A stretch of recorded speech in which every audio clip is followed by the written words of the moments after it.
She now started telling me that, Mommy, ever since she was 11 years, her father has been sleeping with her. The voice of a rape victim. We are compelled to have a back turned to the camera because rape victims still have to live in the shadows. Only their faint voices can be heard occasionally. This woman narrates how the same man who raped her years back raped the child she got from her own rape. I was shocked. I said, "This is a lie. You are lying for me to carry you. I can't carry you where I'm staying. I'm not comfortable. I can't carry you. Why are you lying?" She said, "It's true. Even this Friday that passed, her father slept with her." The scars and pains are too deep for her to wipe. And so it is for many other rape victims whose voices have gone cold and silent. Rape and other forms of sexual violence against women appears to be on the rise in Nigeria. And experts believe 1 out of 10 women has either been raped or sexually abused. Yet, most rape cases are never reported. Many victims are either too frightened or ashamed to speak up. Many victims never fully recover from their shock. The woman that has been raped, if you put away the man in jail, the woman is still going to suffer untold psychological consequences. In fact, occasionally physical consequences. I've seen a young girl that has been raped by a 35-year-old man and broke her waist. Now she's going around in crutches. That came from a rape. There are some women who get raped and they get pregnant, and because of the way the pregnancy came, because of also the law, and I call it double jeopardy, the law does not give them the means to be able to go and terminate that pregnancy safely in a proper health institutions. They go to quacks, and in the process they get killed or get maimed. Nigeria has laws against rape and other sexual violence, but the burden of providing evidence for prosecution still falls on the victims. The laws are there, but until they are applied, the laws are there like still water. So somebody needs to stir the water up. But we have a challenge because stigmatization and all of that is associated with this issue of rape. People hardly come out to say, "Oh, I was raped," and all of that. So with that situation, it's difficult to actually have these laws applied. Where the cases are reported, they are often treated shabbily by the law enforcement agencies and a society that simply prefers to look the other way. Many corporates have taken advantage of what seems weak and sometimes complicated legal framework to go scot-free or get soft punishments.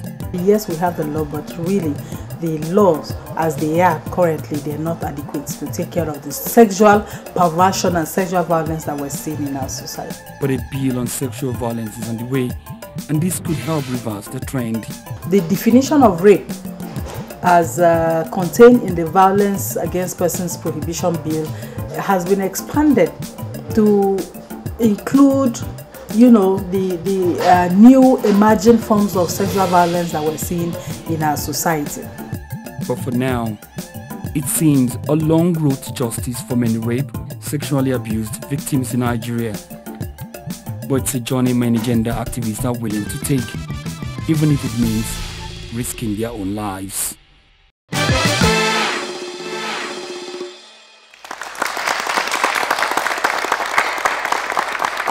Welcome to Amazons. Today we're talking about sexual assault. That topic alone makes me angry. Just the thought of people being abused, it's ridiculous. Now, I have the audience with me. I'm here with the audience and we're talking about sexual assault. And sir, tell me, what is your definition of sexual assault? Well, sexual assault is when you are being harassed sexually, probably someone in a high authority, maybe your boss at the office, maybe he likes you or she likes you, making passes at you and you don't want him or her, then he or she is trying to intimidate you because he has the power to do that. Okay, let's ask a woman. What do you think sexual assault is? To me, sexual assault is when you force someone against his or her will into having sex with you. What both of them have said is extremely correct. There are different definitions to sexual abuse, but the main thing is force, coercion, harassment, making someone engage in a sexual act against their will. Welcome to Amazon.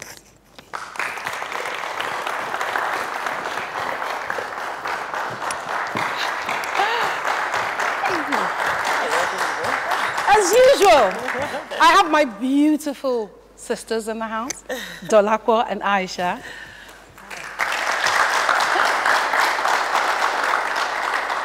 Dolakwa, Aisha, sexual assault. Do you know that in sub-Saharan Africa, they barely have any statistics because it's unreported? And this, you can't do any research if you don't have reports. How do we change this? How do we make people realize that if you are assaulted, it's not your fault? And the worst part is it's children that suffer the most. Children, the cases that have been reported are all about children. How do we change this? How do we stop this?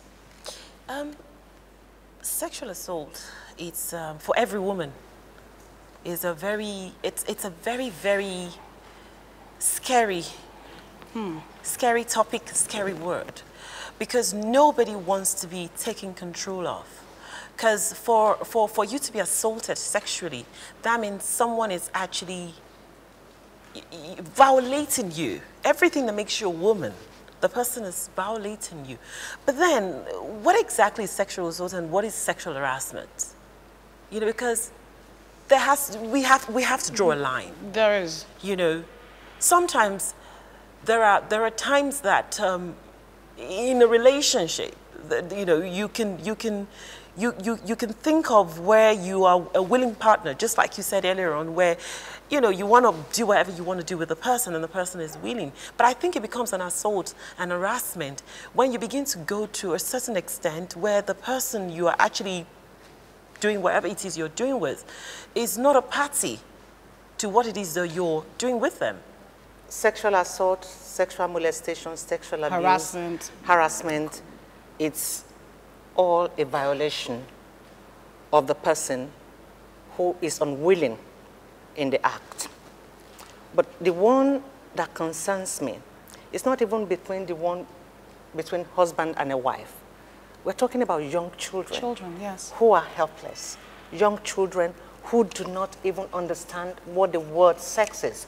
Young children who don't know what is being done to them. Young children who are going to live with the rest of their lives with that act. How do you protect the children from being assaulted? Who are those who are assaulting the children? The people who are mostly assaulting children are family members.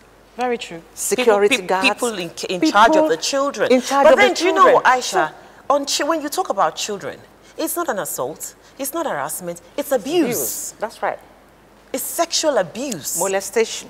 You see, that's the thing is, during the course of my work, I find myself, interacting with a lot of younger girls and boys. And we should realize that it's not only limited to girls, it also happens to boys. Yes. We will go for a short break and we'll be right back.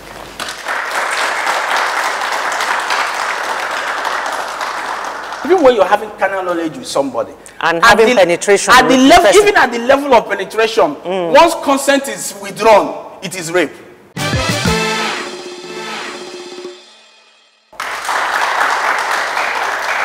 Welcome back to Amazons, and we're still talking sexual assault, and we have a human rights lawyer in the house to shed more light on this. I mean, there must be something we're doing about this in Nigeria. Please, ladies and gentlemen, help me welcome Barrister Justice Uhegu. Welcome to the show. Hi, good. Hello, Barrister. Welcome. Please sit. Thank you so much for being a part of our show today. I know you have a case. Can you tell us about your case, the case you have in court right now? Well, the truth is that it's not only one case. There are, coming from the human rights angle and perspective, we normally experience such things. And when you were discussing earlier now, you made mention of Even the people that are falling victim now is not the children. It's no longer the adults, because by virtue of the law, there's a law we call the child and young persons law. And that law defines a child between the age of 1 to 13 as a child.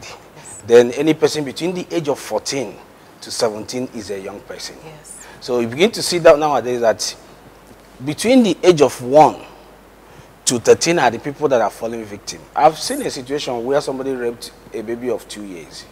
You won't believe it. But I've done a matter in Imo State, Owerri, where somebody raped a baby of 5 years. I'm doing one currently now where somebody raped a child of 8 years, 11 years, 9 years, as the case may be. You understand the thing? So you begin to ask yourself, or you ask a question, where are we going to? What is this society turning to? Who is to be blamed? Do we blame the children? Do we blame the parents? Do we blame people that are perpetuating this crime? But the million-dollar question there is this: what is the problem with our people now? So it is a problem. It is a problem. It's a problem, but what is the position of the law? How is the law protecting the young persons and the children who have been molested, who have been abused, who have been harassed, and who are having unconsented, relationship? Whom adults are having unconsented relationship. Yeah, in law we call it having carnal knowledge of a person. You see, for a child who is between the age of 1 to 13, who is classified as a child by the law, if you do such an act, it's not even called rape, it's called defilement in law. And the punishment is there.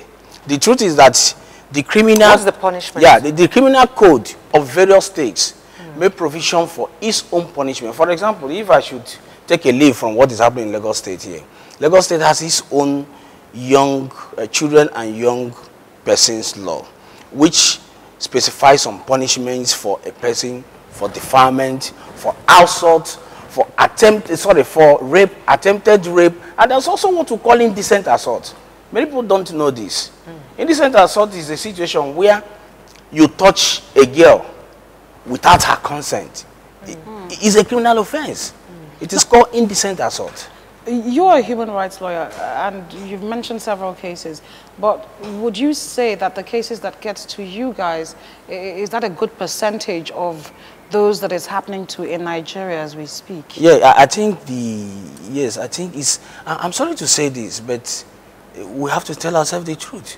It is increasing day by day in this country. I don't know why. Is it that the reports are increasing day by day? Because one thing must be that it must have been happening. Not even the report, the incident. It's not even the report, the incident. Are there reported cases on the rise, or the ones that you are, the cases that you are handling now? Most times people who fall victim are even too ashamed to talk about it, to come out. People who fall victim do not feel protected by the law. People who fall victim will not go to the police station because the police station will also assault them in their own way. I don't mean sexually now, but there are other forms of assault. Like you ask me to describe over and over again what has been done to me. Like you ask me, go behind the counter and go and write this statement. So a lot of people will think about that, and also think about the shame of the act to come out. So the cases you are handling now, how did you, how did you get to know about them? You see, that is where we have difference between people living in Nigeria, this side of the world, and people in the Western world. Because if actually you touch somebody without the person's consent, the person will definitely report to the police and prosecute you. But here, it is a mission almost impossible, even when you rape a girl, to even come out to say, this person raped me, becomes an issue. Even the parents will not encourage that. But you see, the truth is this: when you keep these criminal acts within yourself, you're not doing yourself good, you're not doing the society good. You understand the thing? We normally tell people, come out and say it. You see, there's confidentiality. Though the law is that matters should be heard in open court, the judge or the magistrate still has the discretion to decide to have that matter in chambers. Okay. Do you understand me? Because of morals, public morals. You understand the thing? But generally, the law is that every matter should be heard in the open court so that people can hear and know what is happening. So the issue of being ashamed of what has happened does not follow, because that is where I normally blame some of these young ladies. If an act has been committed, the act has been committed. What you now ask yourself, what is the remedy? Do you now want, because you are ashamed, you now want that person to go scot-free? No. The law says, the doctrine or the maxim of ubi jus ubi remendum, fiat justice rat coelum, said, see, let me tell you, that it is better for one innocent person to escape than 10 guilty minds to be set free. So you don't need to allow them to go free. Okay, I want to ask a question. For the cases that have been prosecuted, and you've talked about a child of 2, a child of 8, one of 5 in different parts of Nigeria, what has been done after the case? I mean, the person has been taken to court, justice has been served. What about the psychological care of the child? Yes, that is actually always a problem, because you see, like for example, I have handled a case where this one, the girl is about 15 to 16. She's in secondary school. You know, after the case and everything, she now feels insecure, that inferiority complex. Even while in school, she's no longer feeling free with her mates and all the rest. You understand it? So that stigma is already there, because she knew that people has heard about it and all the rest. It is a problem, yes. But one thing we should understand is this. You cannot, because of you want to be ashamed, you will not want the law to prevail. Because it is only when you say, this is where I am, that people will hear where you are. It is only when you come out openly and say, this is the problem. You see, most times, willingly, some people may want to come out, but their parents will say no. Let me give you an example. The Cynthia case. Yes. I don't know whether you know about the Cynthia case. I heard about it, yes. Before those young guys were caught, I have a client who suffered the same thing in the hands of the same people. Oh my. In the same first tag, but in a different hotel. Was they're like a syndicate or something? Yes, in a different hotel. So when she reported to me, I said, go and make a report. When she did that, and in fact, exactly what happened, they robbed her, they induced her drink. She woke up in the morning and saw about 10 pieces of condoms and all the rest. You know, that kind of a thing. She didn't know what was happening. It was when these people were called, she was now watching television and saw the face of one of the boys. She now called me that she can identify one of those boys. I now told him, go to CP. I now called the PA to the CP. Look at what is happening. They now told her to come forward. You understand it? But the issue is that they had already been apprehended. That is why now, even if this Cynthia case, you know, even if when they finish prosecution of this one, other people will come up. Because there are still other people on the waiting. In fact, this lady I'm telling you about, her own was even perpetuated by another lady, not a man this time around. I don't know whether you understand me. Yeah. So it takes two to tango. It is a very big problem. You understand? So the issue of rape, let me tell you the truth. By virtue of our law, it's not easy to prove rape. Yes. The law made it to be too cumbersome. I don't know why.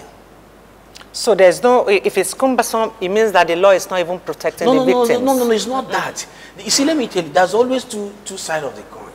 Because if you also leave it to be porous, somebody can come up, somebody that hates you can come up and say, you raped her. Accuse you. I don't know whether you understand me. It becomes another problem. Because the law says, on the issue of rape, there must be proof of penetration. Because what about the intent? Without the penetration? Yeah, that is attempted rape. That's why I said they are different offenses. There is indecent assault, there is attempted rape, and there is rape proper. So once you cannot prove, of course, the assault, like you talked about sexual assault. Assault has 3 ingredients. 1, touching, striking, and movement. So for you to even prove assault, you must prove that there is force. And of course, you know how you can prove force. For example, there was a matter I did on rape. When I interviewed the parties, I discovered that this lady was trying to set this young man up. I asked only one question. I asked only one question in court. I said, this young man said, the time you came to his house, you did not remove your shoes. You jumped into his bed and all his bed sheets became dirty. The girl said, no, I removed the shoes myself. I don't know whether you understand me. Yes. What does it signify? Consent. You know, but No, sorry. No, sorry. Hold on. This is really bad. What you're telling me makes me furious. Because look, we have rape, we have attempted rape, but we also have what you call coercion. If you don't do this, if you don't lie down on that bed and do what I want, I will make sure that your life is miserable. Yes. I will make sure your parents don't have a place to stay. Yeah. I will make sure you don't have school fees to pay. So nothing can be done about that. You have to, according to the law of Nigeria. You have to prove that he coerced. No. You have to prove threat. You understand it? See, how do you prove threat? Yes. Okay, it's not even threat. Okay, let me remove the word threat. You have to prove inducement or undue influence. How do you? I want you to go back to this case of where the girl came in and removed her said shoes. She was raped, but in court you asked only one question, that she did not remove her shoes and jumped into bed, and the girl said she removed her shoes by herself. So that means that she consented to the act. No, it doesn't. How does that play out? As at that point, we were trying to find out whether there was consent. So how does removing shoes turn to consent? Yes. For example, you see, we are all adults. You visited my house, and I am in the bed. I invited you to come to the bed. For every right-thinking person, you have to remove your shoes and join me in the bed. There's no two ways about it. Once there was no inducement, no undue influence, nobody was there to hold you, to bring you to the bed. For the fact that you bend down to remove your shoe is what? Consent. But that's not even the issue. Consent to do what? Consent to lie on the bed, not consent to have sex. We're saying the same thing. Let me tell you. I said consent ab initio. That is from the beginning. Now, let me tell you the truth. At the middle of, even when you're having sexual intercourse with somebody, even when you're having carnal knowledge with somebody, and having penetration, at the level, even at the level of penetration, once consent is withdrawn, it is rape. Okay, hold on. We will take a short break. And we will be right back. We're still talking sexual assault. Why are you doing all those things? I'm coming. No, I'll answer you. Hold on. I did not talk when you were talking. Hold on. I won't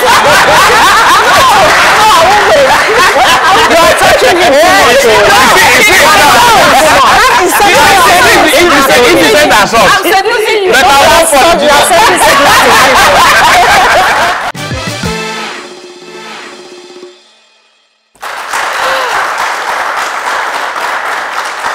Welcome back to Amazons. We're still discussing sexual abuse, assault, harassment. There's so many names to this.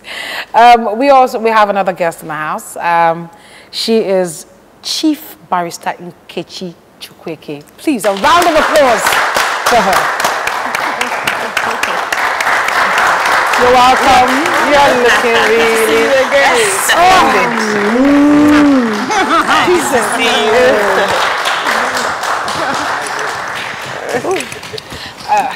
Barrister is becoming a friend of the house. Yes. We keep bringing her back and back because she always says her mind, exactly what she feels about everything that's going on. Aisha, you were asking a question before we went on break, please. Yes, the question I was going to ask, or I want to ask you is, if you have statistics for rape cases in Nigeria, and it's proven beyond reasonable doubt that indeed there's been rape or attempted rape or assaulted rape in whatever shape or manner, what is the penalty? What is the penalty according to each state? Each state. What is the penalty? Well, like I said before, that the laws are according to various states. For example, you go to some states, it will give you 7 years imprisonment. So it will give you 14 years imprisonment, but I know of a truth that there's no one that is less than 7 years imprisonment. You understand it? Is that of an adult or a child, or just rape? Rape is rape. I see. Let us get down to the nitty-gritty. There are thousands of women, children being abused there on our streets, in our lives, in their homes today. Okay, and really and honestly, nothing is being done about it. If you're going to be honest, if we're going to be honest with ourselves. Now, what I feel we need to do as a society and as an individual you understand, is to find a way to encourage these people and try and help them understand the nitty-gritty. You know, sometimes I have a headache. Okay, the first thing I think about is I need to take Panadol. Okay, most of these people, they get raped. The first thing they think about is, who do I tell? If I tell someone, who's going to help me? Who will marry me? And I think we need to help them, because when you break down things to people in step by step, and you let them understand that there is a procedure and a method that they can follow in order to ascertain and get help, I think it'll be a lot easier. Let's tell ourselves the truth. Like I've said before, men are moved by what they see. Why should a woman start advertising herself? These things are uncalled for. We started hearing these things recently. In those days, when we were growing up, before you see the lapse of a woman, that's not true. You said people handle him. Don't get him like. Let me just one word. I used chewing gum and it's sweet. Should I tell you one word? Boyfriend, girlfriend. Should I tell you one word? In the days of in the days of our mothers, they wore bonfo. That's what it was called. To the point that they tied their Iran buba. No, I don't think that's what he meant. That's not what I meant. What I meant is, for want of better words, to see. Let me tell you. Do you know that naturally, women are more cultured than men? Do you know it is possible for a woman to stay 1 year, 2 years without having sexual intercourse? 10 years. But for a man, it's a mission almost impossible. Because we train you. Is that not true? Why? Because of the Adamic nature of man. It's not our fault. No, it's because it's the Adamic nature of man. Because women, mothers do not train their sons well. African mothers do not train their sons right. It still boils down to family training. Hold on. No. What Bimbo is saying is actually the truth. We are the ones who give boys we give them the leeway to do what they want. You are a boy. But when it comes to the girl, no, you are a girl. You can't do that. But a boy like this. If a boy does that, is a boy. You know, he's allowed to. That is a family problem. That's what I'm saying. It's an African problem. Let me come in here, Justice. I'll take you one after the other. Now, who determines what is moral? Exactly. You're a lawyer. Exactly. How do you justify moral? By what parameter? Who is judging? Thank you. I want to say you continue. Oh, no, I'm not in. I'm not saying we are not in. We are not in the courtroom. No, you're making let her finish. That's what I'm saying. Who determines what is moral? By what parameter? Who is judging? If you like your children to wear skimpy dresses, you don't allow your daughters to wear trousers. 2012. Better go back and, I think you should. They don't chew gums. They don't do what other thing. Maybe they don't even wear air pencil and all that. My children don't watch home videos. Okay, good. Fine. They don't. Look at the people kind of. Yes. So that is why I ask you this question. I'm proud of that. Hold on. Now that's why I say, by what parameter? Who determines what is? You're a lawyer. Thank God we are lawyers. Who is judging you? She's wearing a very nice dress and she has beautiful legs to front her legs. Yes, that is advertisement. So I'm Yes, I agree with you. Yes. When I come after you, don't blame me. You see every fine leg you go after. I also have a very fine leg. I wear short things a lot. And I have nice bust. But I have tummy. So I front what I have. I front my boss. You were talking the other time. Preferences. Yes, you were talking the other time. When I was in my 20s, I wear this short skirt, jean skirt, and I have this top, and you see my tummy because I have the shape. So, will that make any man that is mad to come after me? Yes. And let me also tell you. Now, the other day there was a program by Lagos State. I think it was on the Children's Day. I was there to represent FIDA. There was this born-again woman. I didn't want to mention. The husband is in the government, and she came there and was educating them that because you listen to biggie, I'm a taxi driver, or this one, that one. She was just talking. I was saying that is this one okay? When you go to church, you can preach that. Today the world has changed. A child that wants to be responsible will be responsible. A child that, what about children of bishops? Children of ministers, what happens to them? It's only what you wear longness, you make up, you wear trousers, does not make you responsible. At all. You know, it's your mindset. and what you want to achieve and what you want to be in life. Yes. It's not because you wore trousers, because you chew gum, because you had you go to parties. No, you're right. If a victim of a rape comes to you now and reports a rape, that is what you. First of all, you ask. What were you wearing? What were you wearing? No. These are the questions you're going to ask. Did you remove your shoe? Yes. Okay. Were you wearing miniskirt? Were you wearing spaghetti? Fine. You see, she has raised some issues, which on your own side you have corroborated, but no problem. I will answer it. I'm with you. Yes. No, don't worry. I know I'm in a hot seat, yes, because he's a 4 against 1, but don't worry. No, I'm the mediator. But the point I'm trying to make is this, in all sense of humanity, when you begin to leave your children at a tender age to begin to expose their body, it sends signal. Young boys outside there will start having interest on them. You talked about how you used to wear bomb shot. That's what they call it in Abi. You front your front because you have it. Now, the question here now is this. What message were you sending out? Why were you doing all those things? I'm coming. No, I'll answer you. Hold on. I did not talk when you were talking. Hold on. You are touching him. If you say that's all. I'm seducing you. But I want for you. See, let me just say something. For the people who outside they are watching us, I wasn't wearing those things because I wanted to seduce anybody. And I cannot wear it because I have big tummy. Then I could still fit me. I wore them because they fitted me. And you look I was comfortable on it. And you look good. I cannot try okay, it now. what makes you think okay, did you watch yourself in the mirror? And you look good. Like this one, I'm looking good. As you're looking good, that's how people will see you and say you look good. Because I'm a woman. You're not okay.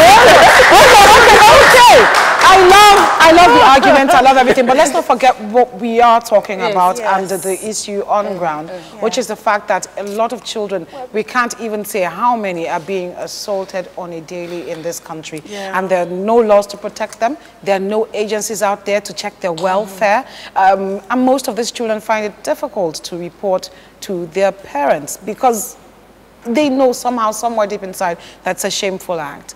We're going to take a short break right now. But before then, I have to thank both of you for joining us today. You have been wonderful guests. You have to come back. They are our in-house lawyers. Our in-house lawyers. We're going to take a short break and we'll be right back.